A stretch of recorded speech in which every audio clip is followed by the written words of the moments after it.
ليتحدث عن أهمية إقامة احتفالات عيد الشباب بمدينة سلا، وعن الجهود التي تبذل على مختلف الأصعدة للنهوض بهذه المدينة في كل الميادين. كما ذكر سيد الوزير بكفاح أبناء مدينة سلا من أجل الحرية وإخلاصهم وتشبثهم بالعرش العلوي المجيد، مشيرا إلى أن الزيارة الملكية ستكون بداية لجعل مدينة سلا تضاهي أكبر المدن المغربية.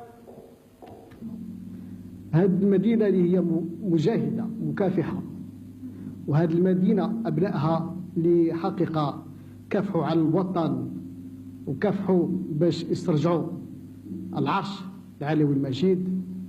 الحمد لله الآن غتكون بداية، ولي اليقين بأن إن شاء الله مدينة سلا في أقرب وقت ستكون من أكبر مدن التي ستنافس إن شاء الله المدن الكبرى ديال المملكة المغربية. وشكرا لكم.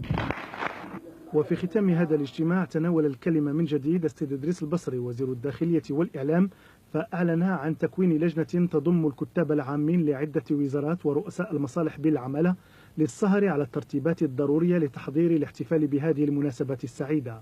واغتنم هذه المناسبة ليهنئ سكان المدينة على هذه الالتفاتة المولوية الكريمة، معبرا عن تأثر الوفد الوزاري على الروح الوطنية العالية التي سادت هذا الاجتماع، والتي تؤكد الالتحام الذي يجمع سكان هذه المدينة المجاهدة والعرش العلوي المجيد.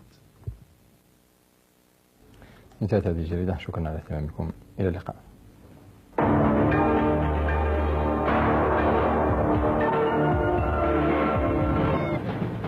حضرات النظار الكرام عبر كل النقط والمواقع،